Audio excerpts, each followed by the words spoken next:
Hi, I'm Antonio Mora. An essential part of the American dream is mobility. Not just the opportunity for prosperity and upward social mobility, but also the ability of the pursuit of happiness through geographic mobility. In fact, the iconic figure of the pioneer is deeply embedded in the American psyche. It has played a large role in our culture and folklore, going back to the first westward migrations in the late 18th century, as the 13 colonies looked to open up new lands. Some of America's best known post revolutionary folk heroes were pioneers, including the larger than life Daniel Boone and Davy Crockett. The concept of manifest destiny, the belief in the inevitability of westward expansion in the United States, and the powerful slogan of "Go West, young man," inspired thousands to seek their fortunes west of the Mississippi. The pioneering spirit of those early Americans was passed through the many generations who followed them, likely making the U.S. the most mobile country in the world. So it came as a surprise to me when I saw a recent study that showed mobility in the U.S. has fallen to record lows. The study from the Federal Reserve Bank of New York, using Census Bureau numbers, confirmed what turns out to be a trend that has accelerated over the past 3 decades, and especially since the Great Recession. In 1985, almost 20% of Americans had moved homes within the prior year.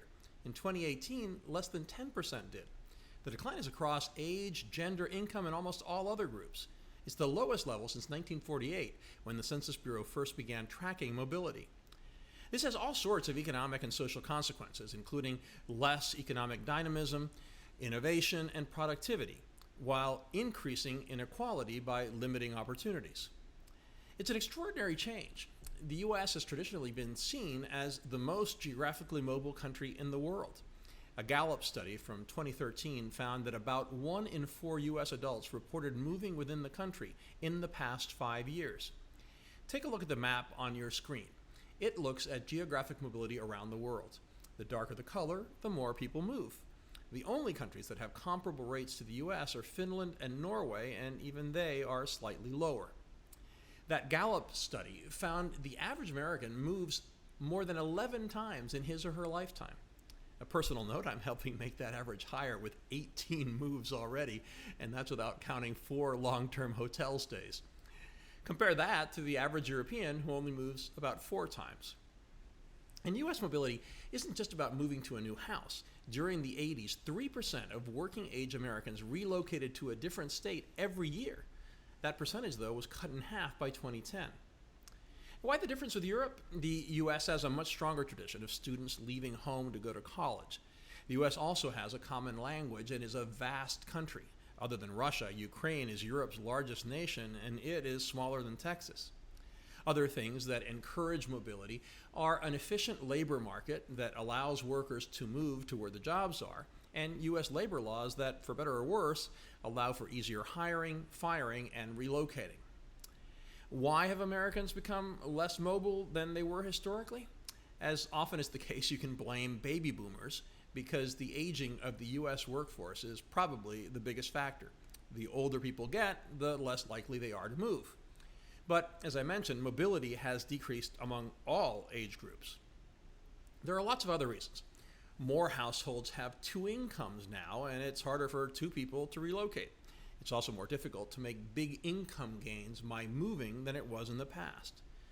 The real estate market hasn't helped. The Great Recession put a lot of people underwater on their mortgages. That and declining home values in some areas forced people to stay put.